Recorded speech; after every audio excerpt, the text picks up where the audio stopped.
ఈరోజు మనం డిస్కస్ చేయబోయే టాపిక్ దశ విశ్లేషణ. దాదాపు మీనా టు నాడికి సంబంధించిన ఫండమెంటల్స్, బేసిక్స్ అన్నీ చెప్పుకున్నాం మనం ఆల్రెడీ. 4 పిల్లర్స్ ఏవైతే ఉన్నాయో, ఉత్తమద్రేకాణం, వర్గోత్తమోత్తమద్రేకాణం, పరివర్తన పాదాసు అవి చెప్పుకున్నాం. తర్వాత నక్షత్ర దిగ్బలం ముఖ్యమైనది, గ్రహ బలాన్ని ఐడెంటిఫై చేయడానికి ఈ డైరెక్షనల్ స్ట్రెంత్ గురించి నక్షత్రం ద్వారా 8 రూల్స్ ద్వారా వస్తుందని అది డిస్కస్ చేసాం. తర్వాత జీవా శరీర planet star lord of the star లార్డ్ని ఎలా చూడాలి, ఒక రాశిలో బలమైన గ్రహాన్ని ఐడెంటిఫై చేసి దీన్ని ఎలా మనం క్యాలిక్యులేట్ చేయొచ్చు అని చాలా మ్యాథమెటికల్గా మాట్లాడుకున్నాం. అవే కాకుండా గుణాల యొక్క ఇంపార్టెన్స్ ఎంత అవన్నీ కూడా మాట్లాడుకున్నాం అనమాట. ఇవే కాకుండా ఇంకా చిన్న చిన్న థీరీస్, శనివత రాహు కావచ్చు, పంచసిద్ధాంత సంబంధం కావచ్చు, భిన్నపాద థీరీ కావచ్చు, ఇవన్నీ ఎలా పనిచేస్తున్నాయి అనేది కూడా మనం డిస్కస్ చేసుకున్నాం. ఫైనల్గా ఒక బర్త్ చార్ట్ని మీనా టు నాడీలో ఎలా అనలైజ్ చేయాలనే దాని గురించి వచ్చాం. ఎందుకు వచ్చామయ్యా అని అంటే 40 నాడీ ప్రిన్సిపల్స్ ఇచ్చారు రాఘవాచారి గారు. ఇవన్నీ గుర్తుపెట్టుకోవడం చాలా కష్టం అవుతుంది నాకు. సో దీన్ని నేను కొంచెం కంఫర్ట్ కోసం ఏ చార్ట్ని అనలైజ్ చేసినా కూడా మనం ప్లానెట్ స్ట్రెంత్ కనుక్కోవాలి, తర్వాత హౌస్ అనాలిసిస్ చేసుకోవాలి, ఫైనల్గా దశ అనాలిసిస్ చేసుకోవాలని చేసుకుంటాం. కాబట్టి ఈ స్టెప్స్కి తగ్గట్టుగా ఈ 3 స్టెప్స్, ఈ 3 విషయాలకి తగ్గట్టుగా ఆ 40 ఉన్న నాడీ ప్రిన్సిపల్స్ని ఏది ప్లానెట్ స్ట్రెంత్ గురించి మాట్లాడారు, ఏవి హౌస్ అనాలిసిస్ గురించి మాట్లాడారు, ఏవి దశ అనాలిసిస్ గురించి మాట్లాడారో నేను లిస్ట్ చేసుకున్నాను అనమాట. అంటే 1 to 40 రూల్స్ని అదే ఆర్డర్లో కాకుండా కొంచెం జంబ్లింగ్ అవుతాయి కదా అక్కడొకటి ర్యాండమ్లీ. ఇంకోటి ఏంటంటే, ఎప్పుడైనా సీనియర్ ఆస్ట్రాలజర్స్ వాళ్ళ ఎక్స్పీరియన్స్ని ఒక చార్ట్ని ఫుల్గా ఎట్లా అనలైజ్ చేయారో ఎవరో చెప్పరు. ఓకే, వాళ్ళు ఏం చెప్తారంటే, ఇదిగో ఇది దీనిలో ఒక స్టన్నింగ్ విషయం, ఇది దీనిలో ఎక్సైట్ అయిన విషయం అని ఒక్క పాయింట్ చెప్తారనమాట. మనం దాన్ని పట్టుకుని క్యాచ్ చేయాలి. అన్ని పాయింట్స్ని కలుపుకుంటే ఒక్కొక్క దగ్గర ఒక్కొక్క బిట్. ఇప్పుడు ఒక సినిమా ట్రైలర్ చూసి మనం ఎలా సినిమాని గెస్ చేస్తూ ఉంటామో, అలానే అన్ని దగ్గర ఇచ్చిన చిన్న చిన్న విషయాలను అన్నింటినీ కనెక్ట్ చేసుకుంటే, డాట్స్ కనెక్ట్ చేసుకుంటే మనకి ఎట్లా స్టోరీ ఫామ్ అవుతుందో, 40 రూల్స్ని మీరు ఒక్క దగ్గర పెట్టి ఒక్కసారి డాట్స్ కనెక్ట్ చేస్తే బర్త్ చార్ట్ ఎలా అనలైజ్ చేయాలనేది ఇంటర్నల్గా మీకు రియలైజేషన్ వచ్చేస్తుంది. సో నాకు అర్థమైన విషయం నా పర్సెప్షన్ ప్రకారం ఎలా ఉందో దాన్ని ఇక్కడ చెప్పే ప్రయత్నం చేస్తున్నాను నేను. ఓకే, సో మీకు నచ్చితే ఎంజాయ్ చేయండి, నచ్చకపోతే యాజ్ ఇట్ ఈజ్గా బుక్ ఆల్రెడీ ఉన్నది, రాసింది రాఘవాచారి గారిది, అదే యాజ్ ఇట్ ఈజ్గా చదువుకోవచ్చు. ఓకే, సో ఇప్పుడు ఆ దశా విశ్లేషణకి ఏమేమి ప్రిన్సిపల్స్, ఏమీ లేదు, దశాలాడి యొక్క నక్షత్రాధిపతి, భుక్తిలాడి యొక్క నక్షత్రాధిపతి పరిశీలించాలి. అది ఫండమెంటల్ రూల్ అనమాట. దానికి ఏ పొజిషన్లో ఉన్నాయో చూడాలి. అదే కాకుండా ఇంకా కొన్ని ఇంపార్టెంట్ ఈవెంట్స్ని ప్రిడిక్ట్ చేయడానికి కొన్ని కాన్సెప్ట్స్ ఇచ్చారు. మంచి కాన్సెప్ట్స్ ఉన్నాయి. ఒకసారి చూద్దాం. 10-15 రూల్స్ ఉంటాయి. వాటన్నిటినీ కూడా నేను ఒక ఆర్డర్లో రాసి మనం మాట్లాడుకుందాం. అట్లనే మీనా టు నాడి కన్నా ముందే మనం దశ గురించి కొన్ని 2-3 టెక్నిక్స్ కూడా మనం మాట్లాడుకున్నాం. అవి కూడా ఇక్కడ ఒకసారి చెప్పేస్తాను. దీనికి సంబంధించింది కాకపోయినా కూడా కొంచెం నన్ను మన్నించి యాక్సెప్ట్ చేయండి. ఓకే, సో అన్నీ కూడా ఒక దగ్గర ఉంటాయని కదా, అన్నీ ఒక దగ్గర చెప్పేస్తున్నాను.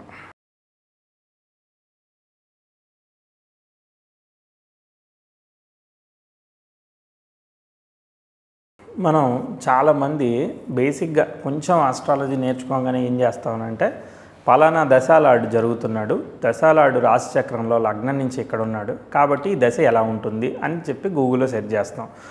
దశాలాడు in 5th house, how will be the Saturn దశ అని చెప్తాం. కానీ దశానాథుడి యొక్క నక్షత్రాధిపతిని పరిశీలించాం కదా. సో కాబట్టి మీరు నెక్స్ట్ టైం సెర్చ్ చేసేటప్పుడు దశాలాడు 5th హౌస్ కాకుండా దశాలాడు ఈజ్ ఇన్ ద స్టార్, ఏ స్టార్లో ఉన్నాడో ఆ స్టార్ ఎక్కడ ఉన్నాడో అది సెర్చ్ చేయండి. దశాలాడు 5thలో ఉన్నాడు, స్టార్ లాడు 8thలో ఉన్నాడు అనుకో, దశాలాడు is in 8th house, how will be the result అని చెప్పి సెర్చ్ చేయండి. అప్పుడు మీకు కరెక్ట్ రిజల్ట్స్ వస్తాయి అనమాట. స్టార్ లాడ్ ఫలితాలు కరెక్ట్గా వస్తాయి. సో ఏమేమి రూల్స్ చెప్పారు, బేసిక్గా దశని ఎలా విశ్లేషించాలి అని అంటే, మనం అందరం కూడా వింశోత్తరి దశే వాడుతున్నాం. దాదాపు చాలా రకాల దశలు ఉన్నాయి సాంప్రదాయ జ్యోతిష్యంలోనే, 42 దాకా దశలు ఉన్నాయి. మనం వింశోత్తరి దశ వాడుతున్నాము. మీనా టు నాడి కూడా ప్రిఫర్డ్ వింశోత్తరి దశ. ఆ వింశోత్తరి దశలోనే ఎలా మనం అద్భుతంగా ఈవెంట్స్ని చెప్పచ్చు అనే దాని గురించి కొన్ని రూల్స్ ఇచ్చున్నారు. ఆ రూల్స్ అన్నీ ఒకసారి రాసాక ఒక్కొక్కటి ఎక్స్ప్లెయిన్ చేస్తా.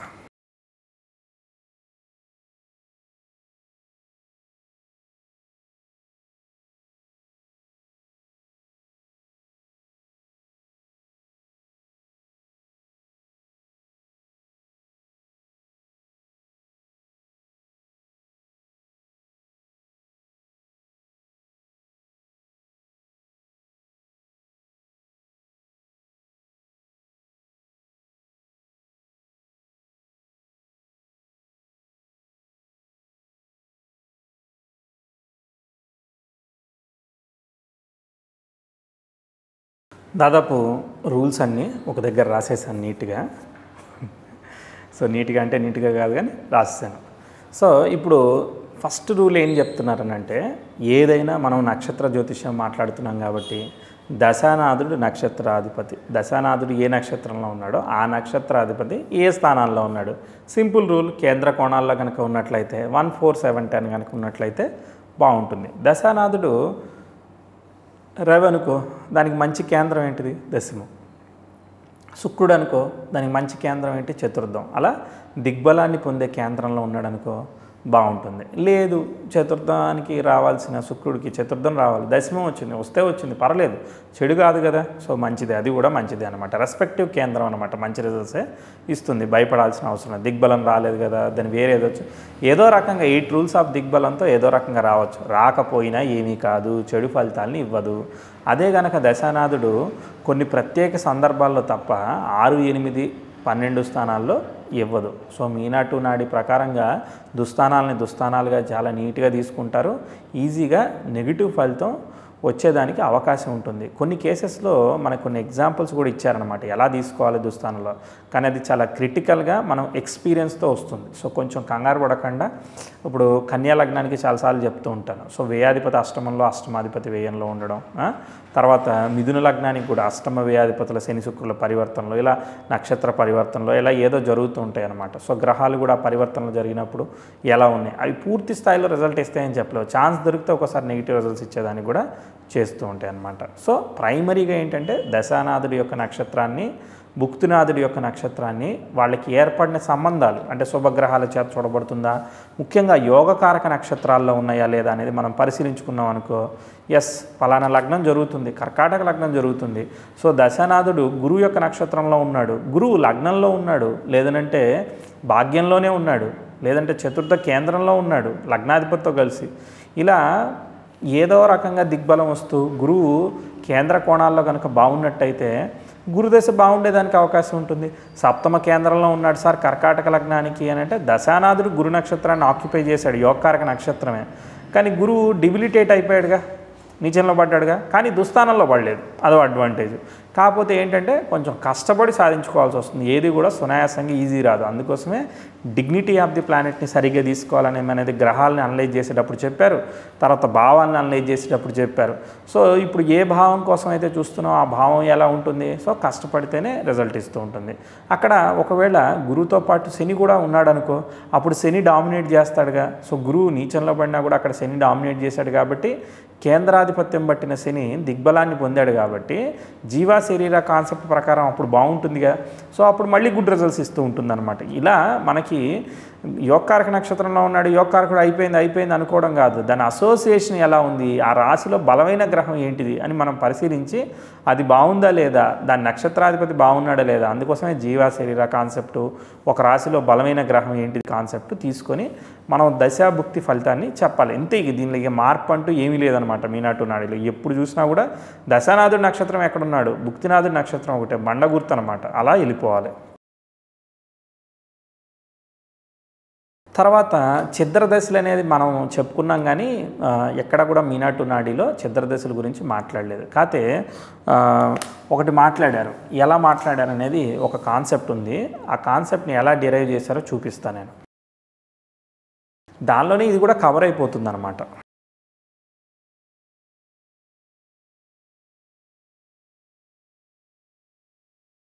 బుక్లో రాఘవాచారి గారు ఏం చెప్పారనంటే, రవి శని భుక్తుల్ని చాలా ఇంపార్టెంట్ ఈవెంట్స్ జరుగుతూ ఉంటాయి. శని దశలో రవి భుక్తి, రవి దశలో శని భుక్తి ఇలా వచ్చినప్పుడు అని చాలా క్లాసిక్ టెక్స్ట్లో రాశారు అని చెప్పారు. దాని గురించి నేను ఆలోచించాను అని చెప్పి ఆయన ఆ బుక్లో పేర్కొన్నారనమాట.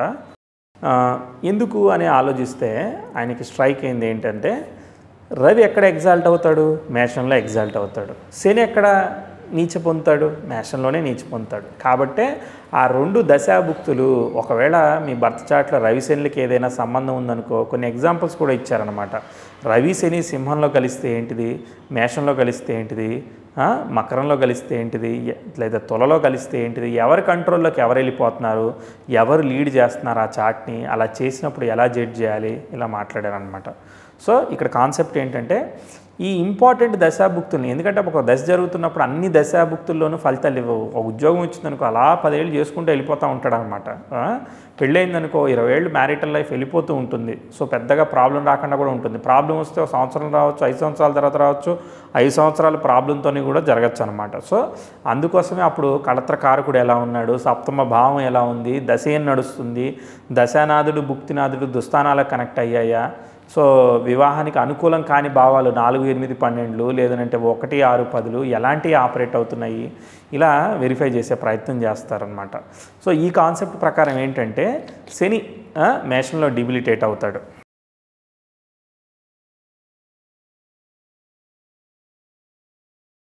రవి అనేవాడు మేషంలో ఉచ్చ పొందుతాడు. కాబట్టి రవిలో శని భుక్తి కానీ శనిలో రవి భుక్తి కానీ, సో ఒక గ్రహం ఏ రాశిలో అయితే ఉచ్చ పొందుతుందో ఆ రాశిలోనే ఇంకో గ్రహం నీచి పొందే అవకాశం ఉంటుంది. రాశి చక్రాన్ని 2 భాగాలుగా విభజించారన్నమాట. ఒకటి రవి రూల్ చేస్తుందని, ఒకటి చంద్రుడు రూల్ చేస్తాడని.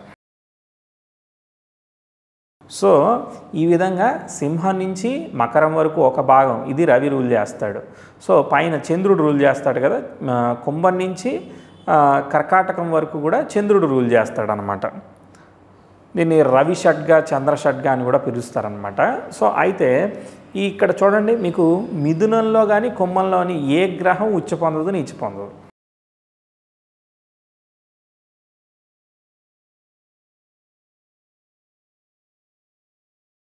అలానే సింహము ధనస్సులో కూడా ఏ గ్రహం ఉచ్చ పొందదు, ఏ గ్రహము నీచ పొందదు. మిగిలిన 10 రాసుల్లోనూ ఏదో ఒక గ్రహం ఉచ్చ నీచ, కొన్నిట్లో ఒక కేవలం నీచ కేవలం ఉచ్చ ఇలా పొందేదానికి అవకాశం ఉంది కదా. సో ఇవి మనం రాసుకుందాం.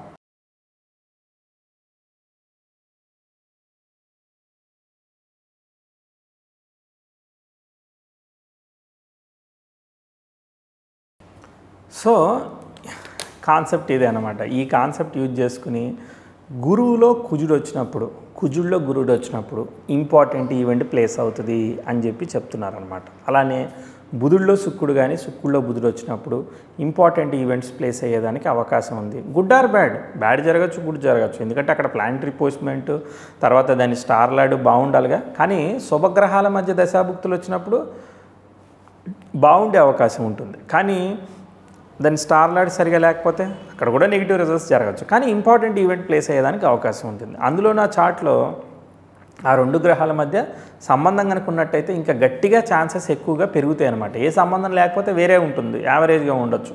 కానీ ఈ దశాభుక్తుల్ని మనం ఖచ్చితంగా కేర్ఫుల్గా మానిటర్ చేయొచ్చు, ఈజీగా మానిటర్ చేయొచ్చు మనకి క్విక్గా. ఎందుకంటే పలానా దశ రాగానే ఇలా మనం పట్టుకోవచ్చు కదా, అందుకని ఇది చెప్తున్నారు. ఇంకేం చెప్పారు, రవిశని దశాభుక్తులు చెప్పారు. ఇంకోటి ఏంటంటే రవికి బుధుడు కానీ శుక్రుడు కానీ ఆపోజిట్ సైన్లోకి వెళ్ళడం. ఓకే, అలా గురువుకి కుజుడు ఈ విధంగా ఉచ్చ నీచ రాశి కాన్సెప్ట్ ద్వారా వాళ్ళిద్దరూ అపోజిషన్ వచ్చినప్పుడు, అంటే 180 డిగ్రీస్లో పరస్పరం చూసుకుంటున్నప్పుడు, రవిశనులు పరస్పరం చూసుకుంటున్నప్పుడు ఆ చార్ట్స్లో వచ్చే రవిశనుల దశాభుక్తిలో కానీ గురుకుజుల దశాభుక్తిలో కానీ కలిసి ఉన్న చూసుకున్న వాళ్ళిద్దరూ ఒకళ్ళ నక్షత్రంలో ఒకళ్ళు ఉండడం, పరివర్తనం చెందడం, లేదంటే ఇద్దరిలో ఒకళ్ళు గురు నక్షత్రాన్ని ఆక్యుపై చేసి గురువుని చూడడం, లేదంటే కుజు నక్షత్రాన్ని ఆక్యుపై చేసి కుజుడు గురువుని చూడడం, ఇలా ఏదో రకంగా చూసుకున్నారనుకో ఖచ్చితంగా striking events, notable events, note worthy events ఉంటాయని చెప్పి సిగ్నిఫై చేశారనమాట. ఇది ఈ కాన్సెప్ట్. ఇలానే మీకు ఇప్పుడు ఇంకేం చెప్పారనంటే చూద్దాం.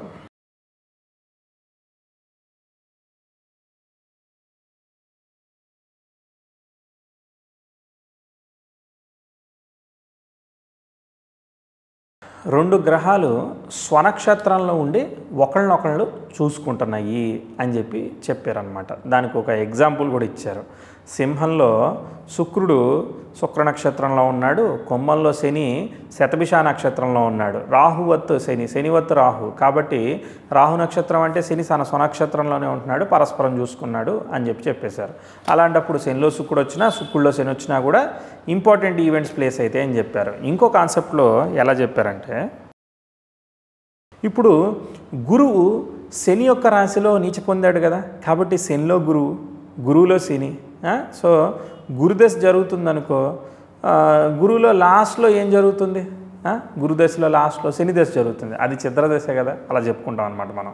సో అప్పుడు కూడా నోట్వర్తీ ఈవెంట్స్ జరుగుతాయి అనమాట, అది కూడా చెప్పారనమాట. మన బుక్లో చాలా నీట్గా స్పెసిఫై చేశారు. అలానే శుక్రుడిలో చంద్రుడు కావచ్చు, కుజుడిలో చంద్రుడు కావచ్చు, చంద్రుడిలో కుజుడు కావచ్చు, ఎందుకంటే ఆ రాశితో సంబంధం అనమాట. ఆ రాశి వృశ్చిక రాశిలో చంద్రుడు డిబిలిటేట్ అవుతాడు కాబట్టి కుజుడిలో చంద్రుడు, చంద్రుడిలో కుజుడు. అలానే శుక్రుడు రాశిలో చంద్రుడు ఉచ్చి పొందుతాడు కాబట్టి అక్కడ మళ్ళీ అది.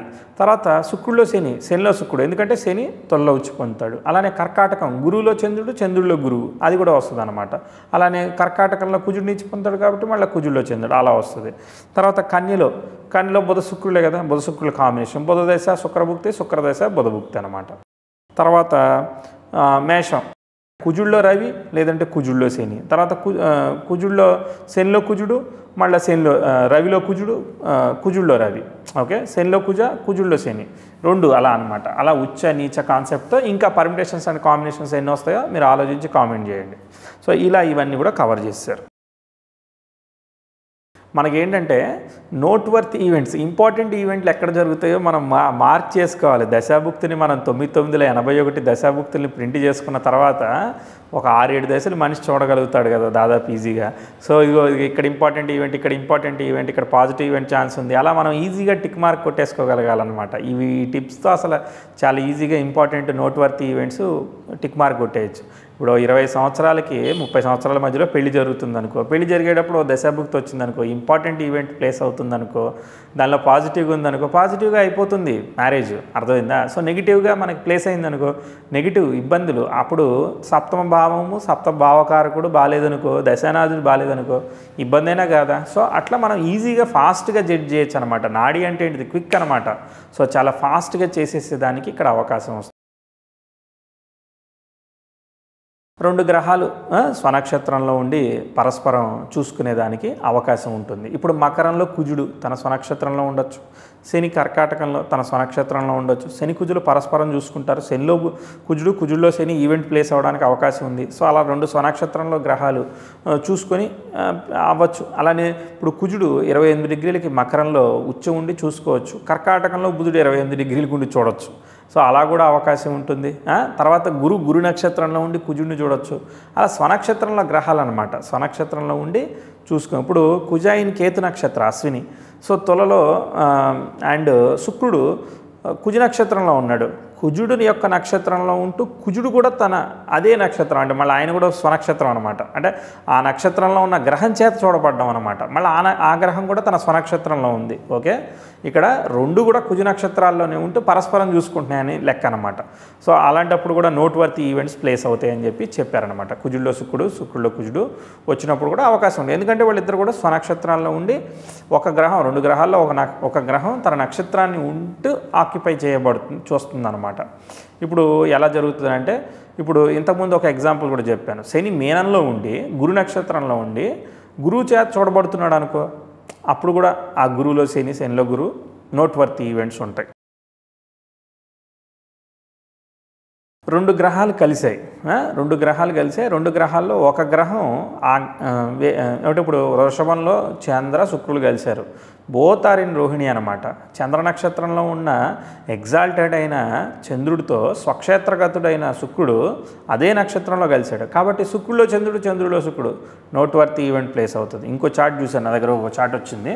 అదేంటంటే శుక్రుడు రోహిణి నక్షత్రంలో ఉన్నాడు, బాగుంది, మంచిగానే ఉంది. కానీ చంద్రుడు వృశ్చికంలో నీచ పొందాడు అనమాట, అదొక కుంభలగ్నం చార్ట్. సో నీచ పొందిన చంద్రుడి యొక్క నక్షత్రంలో ఉండడం వల్ల, అందులోనూ 6th లార్డ్ అవ్వడం వల్ల 6-10 ఆపరేట్ అయ్యాయి, మ్యారేజ్లో నెగిటివ్ రిజల్ట్స్ ఇచ్చేసింది అనమాట. కళత్రకారకుడైన శుక్రుడిలో చంద్రుడు, సో 1 తర్వాత అదే 6, 10 ఇవన్నీ ఆపరేట్ చేసాయి అనమాట, అన్నిటి కనెక్షన్స్ వచ్చేసాయి. సో అక్కడ నోట్వర్తీ ఈవెంట్ ఇచ్చిందా లేదా? సో అట్లా మనకి నోట్వర్తీ ఈవెంట్స్ అక్కడ చంద్రుడు శుక్రుడు ఇంపార్టెంట్ ఈవెంట్ ఇచ్చిందా లేదా? సో అట్లా ఈవెంట్స్ని ప్లేస్ చేస్తుంటాయి.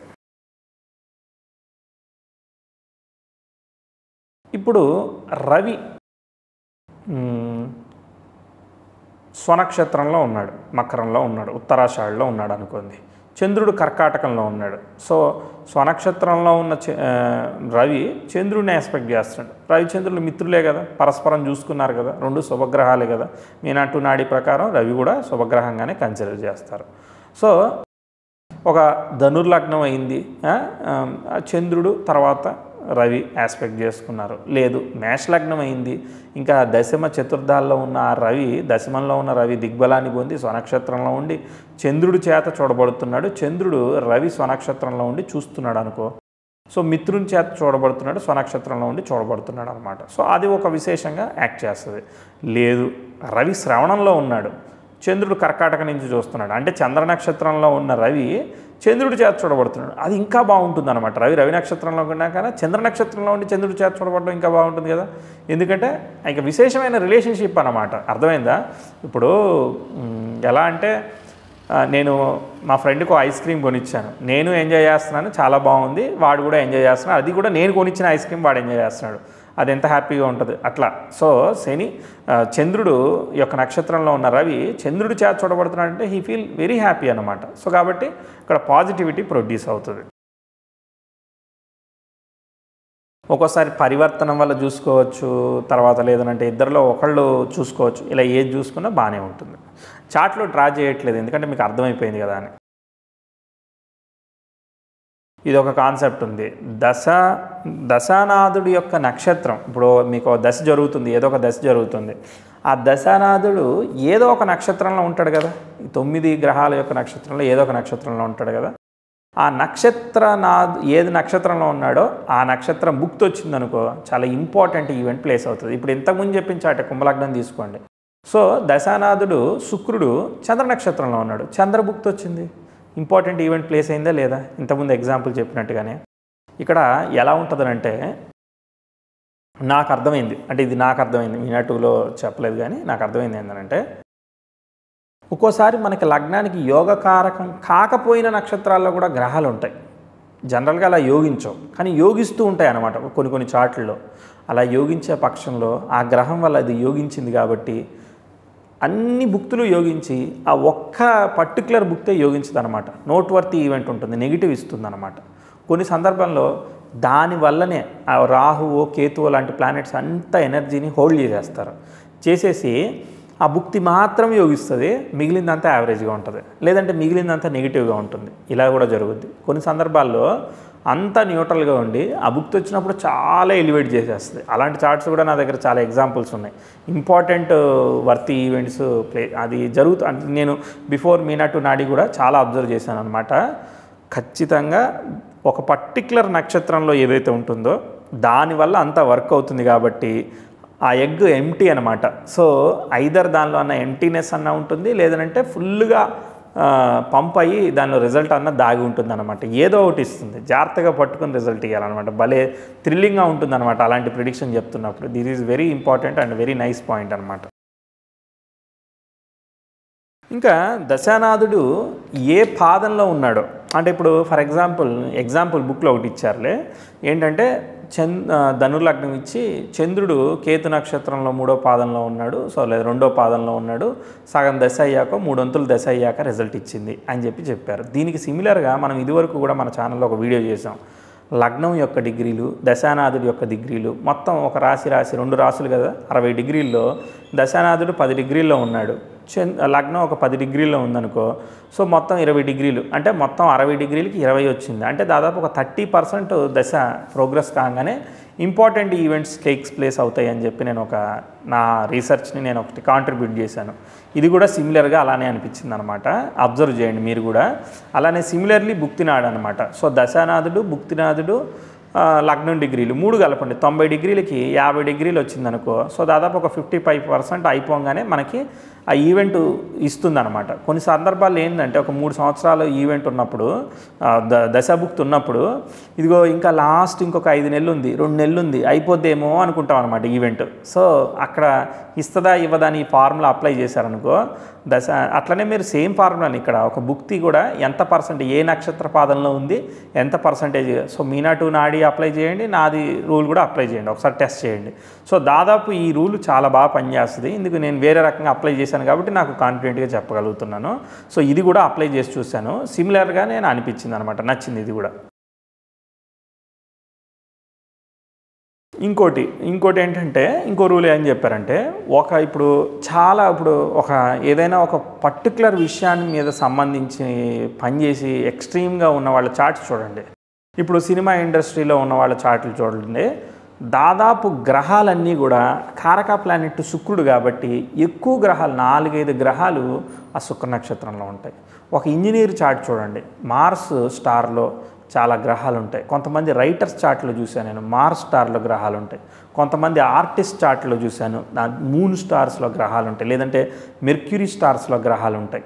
సో ఇలా దానికి సంబంధించి దాని మీద పనిచేస్తున్నాడంటే ఆ వ్యక్తి, గ్రహాలన్నీ దాదాపు ఎక్కువ గ్రహాలు ఆ స్టార్ మీద ఉంటాయి అన్నమాట. అలాంటి దశ వచ్చింది. ఇప్పుడు బుధ నక్షత్రం మీద చాలా గ్రహాలు ఉన్నాయి, అలాంటి బుధ దశ వచ్చిందనుకో, చాలా కేర్ఫుల్గా ఆ బుధుడి స్టార్ లాడ్ని ఈ ఆక్యుపైడ్ ప్లానెట్స్ మధ్య రిలేషన్షిప్ ఎలా ఉంది, ఏమైనా సంబంధం వచ్చిందా, దృష్టిల సంబంధం వచ్చిందా, ఏ రాశిలో ఉన్నారు, ఏ పొజిషన్లో ఉన్నారు, ఇలాంటి కనుక మీరు అబ్జర్వ్ చేశారనుకో, వాళ్ళు బెనిఫిట్ అవుతున్నారా, లాస్ అవుతున్నారా, దానివల్ల మీకు అర్థమైపోతుంది. ఇంకొక కాంబినేషన్ గుర్తొచ్చింది, శుక్రుడు రాహు అయితే సినిమాల వల్ల వర్కౌట్ అవుతూ ఉంటుంది కొన్ని సందర్భాల్లో. శుక్రుడు కేతు అనుకో, అది మైనస్ ఎనర్జీ, అది త్వరగా రిజల్ట్ ఇవ్వదనమాట. యాక్టింగ్ స్కిల్స్ ఉండొచ్చు, యాక్టింగ్ మీద ప్యాషన్ ఉండొచ్చు, డిలేడ్ రిజల్ట్స్ ఇస్తూ ఉంటాయి అనమాట. సో మీరు కూడా ఇట్లాంటి కాంబినేషన్స్, సో ఏదైనా మార్స్ రాహు, వీనస్ రాహు ఇలాంటివి వచ్చినప్పుడు ఫ్లోరిష్ని, Rahu is elevate, Ketu is detach, అంటే తగ్గిస్తూ ఉంటుంది. ఒక్కొక్కసారి ఎక్స్ట్రీమ్ రిజల్ట్, పాజిటివ్ రిజల్ట్ కూడా ఇస్తాయి కుజకేతుల పరివర్తన. ఎందుకంటే కుజవత్ కేతు, శనివత్ రాహు అనమాట. సో వాళ్ళ పరివర్తనలు వచ్చినప్పుడు ఇలాంటివి కూడా చూడండి. ఇంకోటి మనం ఆల్రెడీ వెరిఫై చేసుకున్నాం, జీవ శరీర వెరిఫై చేసుకున్నాం కదా. సో అలానే దశానాథుడికి భుక్తినాథుడికి జీవ శరీర పట్టుకుని వాటికి గుణాలు బాగా వచ్చాయా, మంచి పొజిషన్స్లో ఉన్నాయా, దుస్థానాల కనెక్షన్స్ వచ్చాయా, భిన్నపాద థియరీ ప్రకారం ఎలా వచ్చింది, పంచ సిద్ధాంతం ప్రకారం ఎలా వచ్చిందని మనం కూర్చొని సిగ్నిఫికెన్స్ రాసుకోవాలి జాగ్రత్తగా. ఎందుకంటే ఇది స్ట్రైకింగ్ ఈవెంట్ అంటే ఒక 2 నిమిషాలు కూర్చొని రాసుకోలేమా, రాసుకోవాలి అంతే. సో మనం క్యాలిక్యులేటర్ బిల్డ్ చేసుకుంటే ఎంత సమస్య ఉండదు. కాకపోతే క్యాలిక్యులేటర్ బిల్డింగ్ కన్నా ముందు ఫస్ట్ ఒరిజినల్గా మనకు రాసుకోవడం వస్తే దేనికి ఎంత ఎలివేట్ చేయాలి, దేనికి ఎంత ప్రియారిటీ ఇవ్వాలి, పలానా సిగ్నిఫికెన్స్ నాకు ఎలా అనిపిస్తుంది అంటే ఇమాజినేషన్లో ఇప్పుడు సిగ్నిఫికెన్స్ ఇలా చూపించేస్తారు 2, 3, 4, 5, దానికి పవర్ 2⁵ లాగా. సో దానికి ఒక పవర్లో దీన్ని 60% వెయిటేజీ, దీనికి 20% వెయిటేజీ, దీనికి 70% వెయిటేజీ అని ఒక వెయిటేజ్ కనుక చూపించాడు అనుకో, సో ఓకే దానికి సంబంధించిన వెయిటేజ్, దాని కనెక్షన్కి ఇంత వెయిటేజ్ ఇచ్చాడని మనకు కనిపిస్తుంది. అలా ఒకసారి మీరు అలా ఆలోచించారు ఎప్పుడన్నా చెప్పండి నాకు. సో అట్లా కనుక వెయిటేజ్ ఇస్తే, సో సప్తమ భావంతో ఇన్వాల్వ్ అయిందనుకో, 7th house relationship, partnership, marriage సంబంధించిన ఈవెంట్స్ ఆ సిగ్నిఫికెన్స్ వల్ల ఎక్కువగా ఈవెంట్స్ ప్లేస్ అయ్యే అవకాశం ఉంటుంది. అదే 5 వల్ల వచ్చిందనుకో, చదువు, సంతానం, ఈవెంట్స్ ఇస్తాయి కదా, అలా మీరు పరిశీలించవచ్చు.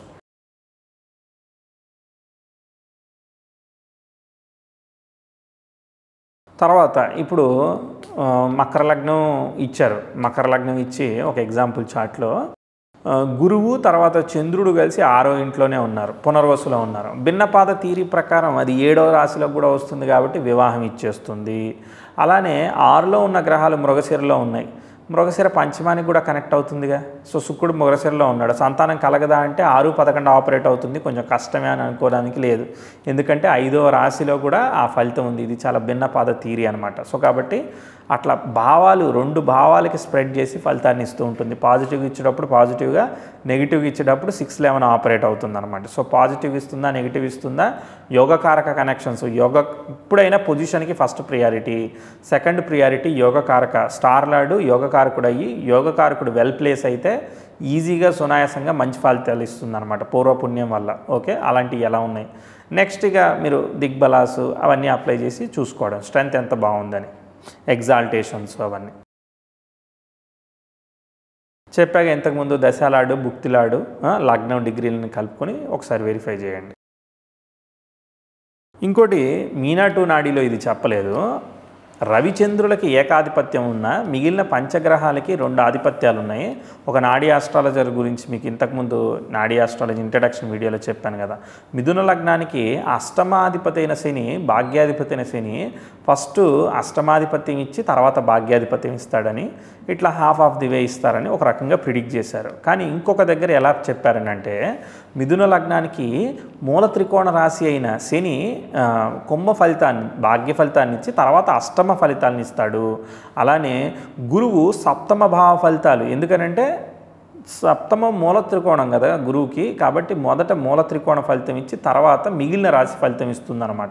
అలానే ధనుర్లగ్నానికి శుక్రుడు కూడా 11వ ఫలితం అంటే ఫస్ట్ శుభ ఫలితాన్ని ఇచ్చి తర్వాత 6th హౌస్ నెగిటివ్ ఫలితాలు ఇస్తాడు. అందుకని పాపి బాగా వర్క్ అవుతూ ఉంటాడు అనమాట ధనుర్లగ్నానికి. సో 6th హౌస్ అంటే ఫస్ట్ నీకు 100 రూపాయలు సంపాదించుకున్నాక పోగొట్టేశాడు అనుకో ప్రాబ్లం కదా. 2 రూపాయలు ఉన్నప్పుడు పోగొట్టి తర్వాత 100 రూపాయలు సంపాదిస్తే బాగుంటుంది కదా. అలా 2 ఆధిపత్యాలు వస్తాయి కదా. సో అట్లా మీరు ఏ దశాలాడికైనా కూడా 2 ఆధిపత్యాలు వస్తూ ఉంటాయి. రవి చంద్రులు వచ్చినా కూడా దాని స్టార్లాడు 2 ఆధిపత్యాలు వచ్చిన ఒక గ్రహం యొక్క నక్షత్రంలో ఉందనుకో, అలాంటప్పుడు చూడండి స్వనక్షత్రంలో ఉన్నప్పుడు మొత్తం ఒక రకంగా పనిచేయచ్చు. చాలా కేసెస్లో నేను ఏం చేశానంటే ప్రతి దశని మొదటి భాగం రెండో భాగంగా విడగొట్టుకుని మొదటి భాగం యోగించిందా రెండో భాగం యోగించిందా అని వెరిఫై చేసుకుంటూ ఉంటాను. ఇప్పటికీ నేను వెరిఫై చేసుకుంటూ ఉంటాను. మీరు అబ్జర్వ్ చేయండి, ఫస్ట్ పార్ట్ యోగించిందా సెకండ్ పార్ట్ యోగించిందా, దశ స్టార్లాడు ఎట్లాంటి ఆధిపత్యాన్ని కలిగి ఉన్నాడు, సప్తమాధిపత్యమా లేదంటే అష్టమ భాగ్యాధిపత్యమా, ఇలా ఏ ఆధిపత్యాలు వచ్చాయి, ఏ ఆధిపత్యాల్లో ఫుల్ దశ యోగించినట్టు అని అనిపిస్తుందా మీకు, అంటే లైఫ్ ఈవెంట్స్ చెప్తారు కదా జాతకం చెప్పేటప్పుడు, అప్పుడు మీరు పరిశీలించుకోండి, ఖచ్చితంగా ఇది వర్క్ అవుతుందని అనిపిస్తుంది. ఇంకొక ప్యాటర్న్ కూడా ఉంది. కుజ ఎప్పుడు కూడా మన వీడియోలో చెప్పుకున్నాం, ఇది కుజ రాహువు గురువు దశలో వచ్చినప్పుడు కుజ రాహువులు ఇద్దరు కూడా రాశి ద్వారా వాళ్ళకి సంబంధం వచ్చిందనుకో, ఏదో రకంగా నక్షత్రం వాళ్ళిద్దరూ ఒకే రకంగా ఫుల్గా పనిచేయచ్చు. లేదంటే హాఫ్ ది వే పనిచేసి ఫస్ట్ హాఫ్ సెకండ్ హాఫ్ ఇలా ఏదో పనిచేసి తర్వాత గురుదశ ఫుల్గా యోగిస్తుంది. లేదంటే 2 ఫుల్గా పనిచేస్తే గురుదశ యోగించదు. ఇలా జరుగుతుంటాయి అనమాట. సో ఒకసారి ఈ ప్యాటర్న్ కూడా మీరు దశ ప్రిడిక్ట్ చేసేటప్పుడు అబ్జర్వ్ చేయండి, ఎందుకంటే దశ గురించి వచ్చిందని చెప్పాను అంతే. తర్వాత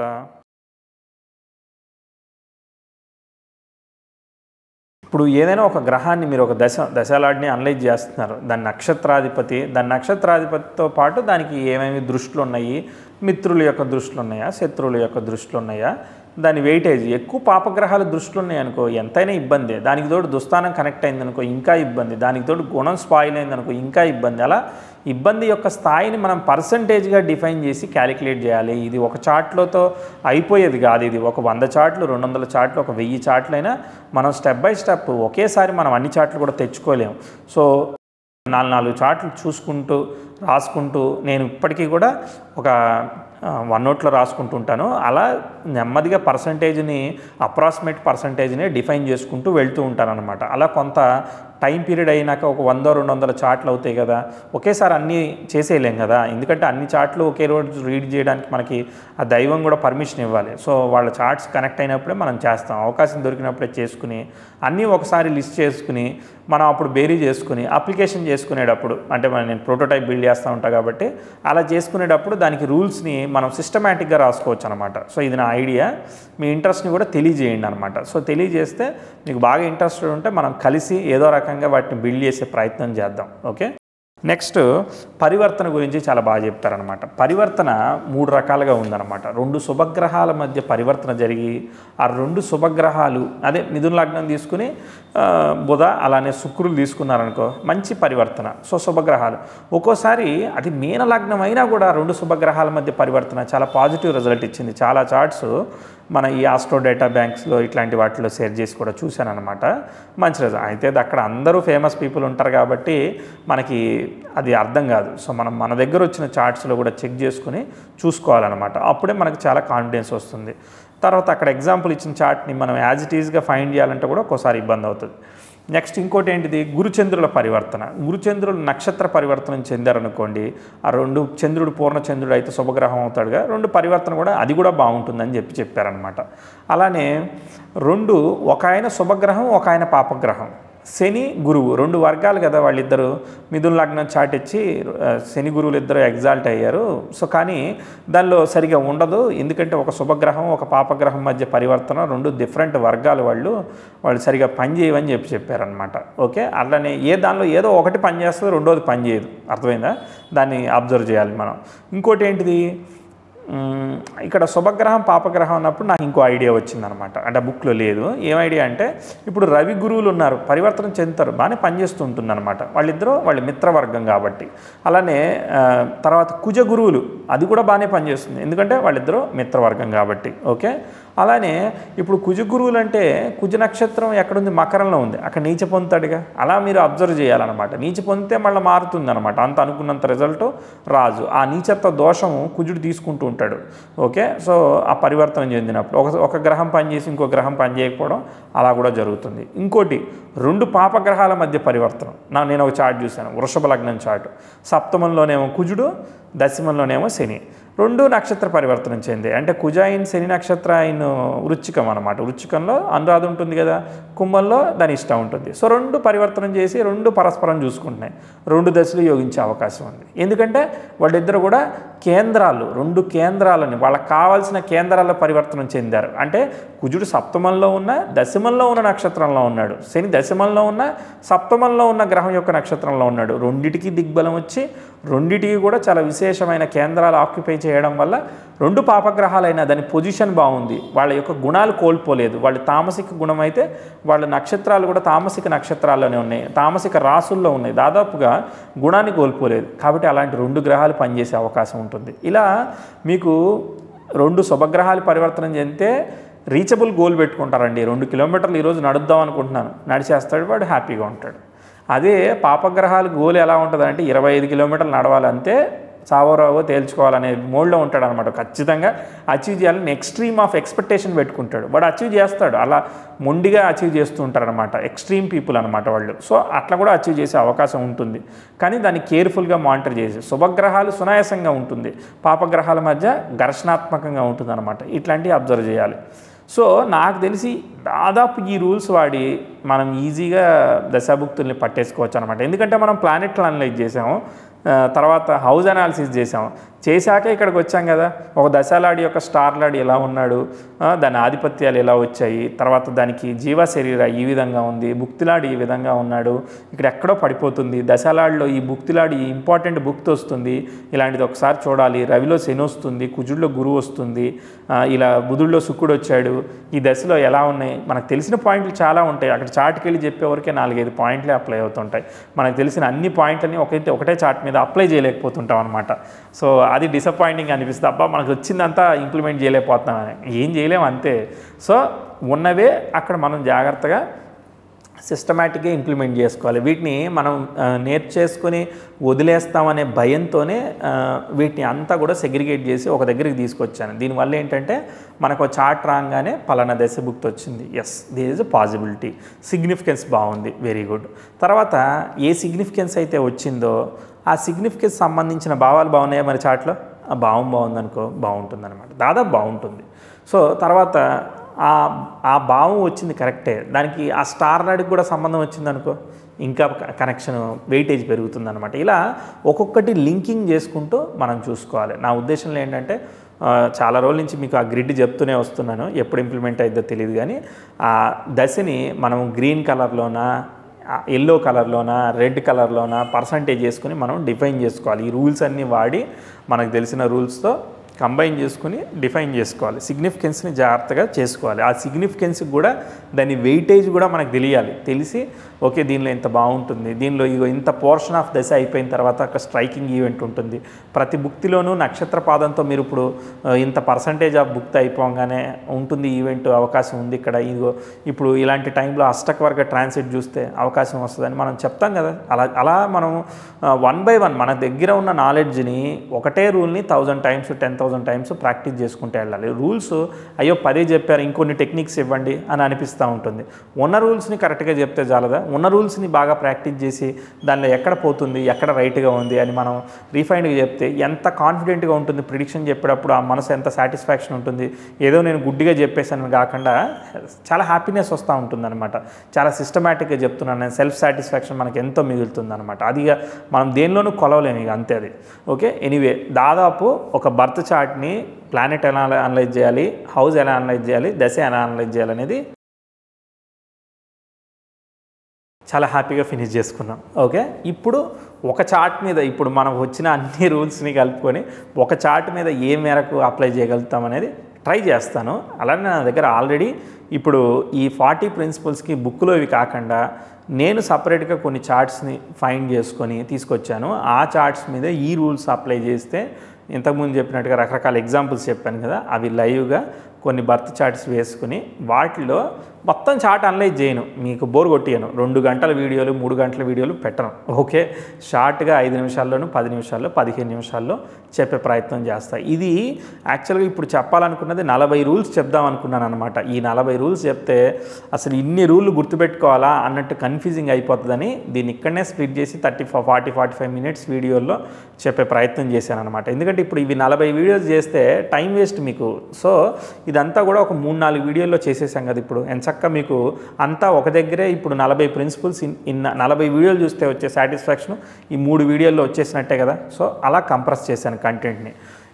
ఇక్కడ ఏం మిస్ చేయలేదు, అన్నీ మనం చెప్పుకున్నాం అనమాట. 2 నిమిషాలు కాకుండా మనం డీటెయిల్డ్గా మనం మాట్లాడుకున్నాం. స్టెప్ వైజ్ వచ్చింది, చాలా అడ్వాంటేజ్గా వర్కౌట్ అయింది. ఒక 2-3 రోజులు మనం దాన్ని బాగా ట్రై చేస్తే దేని మీదైనా కానీ అచీవ్ చేస్తాం కదా. అలా దీన్ని ఒక రీఫైన్డ్గా నేను చేశానని అనుకుంటున్నాను. మీకు నచ్చితే మీ హ్యాపీనెస్ని షేర్ చేయండి. అండ్ నెక్స్ట్ వీడియోలో మనం ఒక ఎగ్జాంపుల్ ట్రై చేద్దాం. అట్లనే 25 చార్ట్లు దాదాపు ఎగ్జాంపుల్ చార్ట్స్ ఉన్నాయి. మొత్తం 40 ప్రిన్సిపల్స్లో 3 ప్రిన్సిపల్స్ వదిలేశారు. 40 ప్రిన్సిపల్స్లో 37 ప్రిన్సిపల్స్ దాదాపు ఉన్నాయి. ఇంకొక 10-15 చార్ట్స్ ఫైండ్ చేయాలి కానీ బట్ అవి దొరికినప్పుడు చెప్తాను, ఎందుకంటే ఆ రూల్కి ఫిట్ అయ్యే చార్ట్ దొరకాలన్నమాట. సో ఉన్న చార్ట్స్ అయితే ఎక్స్ప్లెయిన్ చేసే ప్రయత్నం చేస్తాను. దీని తర్వాత మనం రెట్రోగ్రేడ్ రూల్ గురించి మనం మాట్లాడదాం. చాలా కాలం నుంచి మనకు తెలుసు కానీ బట్ ఒక సిస్టమేటిక్లో దాన్ని కూడా ఫామ్ చేశాను, దాన్ని మాట్లాడదాం. సూన్ నెక్స్ట్ వీడియోలో కలుద్దాం. మీ డౌట్స్, మీ హ్యాపీనెస్ అంతా కూడా షేర్ చేయండి. నేను ఎప్పుడు కూడా ఎక్సైట్ అవుతుంటాను మీది వినడానికి. సో సూన్ మనం నెక్స్ట్ వీడియోలో కలుద్దాం. Thank you so much.